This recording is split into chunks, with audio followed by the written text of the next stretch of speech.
रात के 8-9 बजे का समय होगा।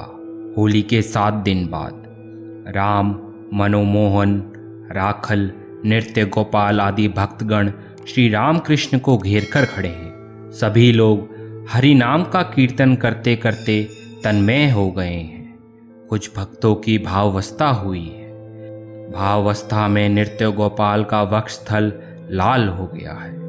सबके बैठने पर मास्टर ने रामकृष्ण को प्रणाम किया। रामकृष्ण ने देखा राखल सोई हैं, भावमग्न, ब्रह्म ज्ञान विहीन। वे उनकी छाती पर हाथ रखकर कह रहे हैं, शांत हो, शांत हो। राखल की यह दूसरी बार भावावस्था थी। वे कलकत्ते में अपने पिता के साथ रहते थे। बीच बीच में रामकृष्ण का दर्शन करने आ जाते थे। इसके पूर्व उन्होंने श्यामपुकुर में विद्यासागर महाशय के स्कूल में कुछ दिन अध्ययन किया था।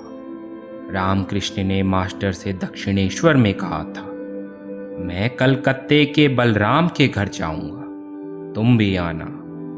इसलिए मास्टर उनके दर्शन करने आए हैं। फाल्गुन कृष्णा सप्तमी, शनिवार 11 मार्च 1882 ईस्वी। श्रीयुत बलराम रामकृष्ण को निमंत्रण देकर लाए हैं। अब भक्तगण बरामदे में बैठे प्रसाद पा रहे हैं। दासवत बलराम खड़े हैं। देखने से समझ नहीं आता कि वे इसी मकान के मालिक हैं। मास्टर श्री रामकृष्ण के पास कुछ दिनों से आने लगे हैं। उनका अभी तक भक्तों के साथ परिचय नहीं हुआ है। केवल दक्षिणेश्वर में नरेंद्र के साथ परिचय हुआ था।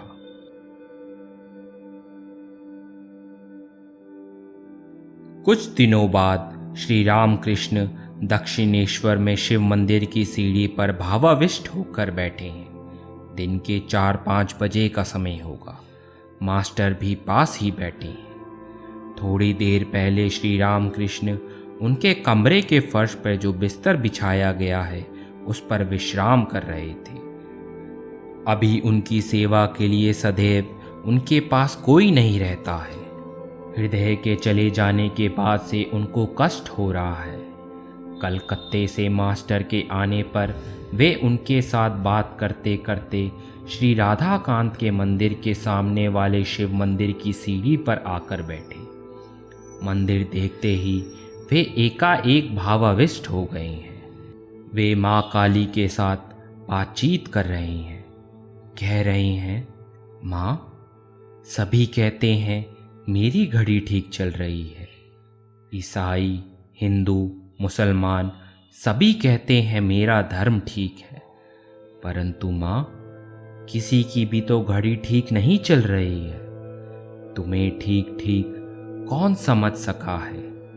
परंतु व्याकुल होकर पुकारने पर, तुम्हारी कृपा होने पर सभी पथों से तुम्हारे पास पहुंचा जा सकता है। माँ, ईसाई लोग गिरजाघरों में तुम्हें कैसे पुकारते हैं, एक बार दिखा देना। परंतु माँ, भीतर जाने पर लोग क्या कहेंगे? यदि कुछ गड़बड़ हो जाए तो? फिर लोग काली मंदिर में मुझे ना जाने दे तो? इसके लिए गिरजाघर के दरवाजे के पास से ही दिखा देना।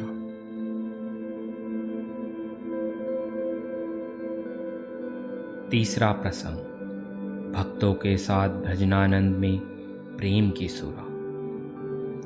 एक दूसरे दिन श्री रामकृष्ण अपने कमरे की छोटी खाट में बैठे हैं। आनंदमय मूर्ति है, साहस्य वदन। श्रीयुत काली कृष्ण के साथ मास्टर वहां आ पहुंचे। काली कृष्ण जानते ना थे कि उनके मित्र उन्हें कहाँ ले जा रहे हैं। मित्र ने कहा था, कलार की दुकान पर जाओगे तो मेरे साथ आओ, वहाँ पर एक मटकी शराब है। मास्टर ने अपने मित्र से जो कुछ कहा था, प्रणाम करने के बाद श्री रामकृष्ण को सब कह सुनाया। वह सभी हंसने लगे। श्री रामकृष्ण जी बोले, भजनानंद, ब्रह्मानंद, यही आनंद की सुरा है, प्रेम की सुरा। मानव जीवन का उद्देश्य है ईश्वर से प्रेम, ईश्वर से प्यार करना। भक्ति ही सार है। ज्ञान विचार करके ईश्वर को जानना बहुत ही कठिन है। यह कह के श्री राम कृष्ण गाना गाने लगे। श्री राम कृष्ण फिर कहते हैं, ईश्वर से प्यार करना ही जीवन का उद्देश्य है।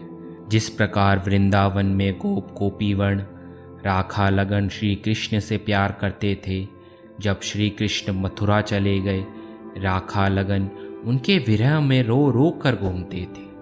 इतना कह के वे ऊपर की ओर ताकते हुए गाने लगे। श्री राम कृष्ण की प्रेम भरा गाना सुनकर मास्टर की आंखों में आंसू आ गए।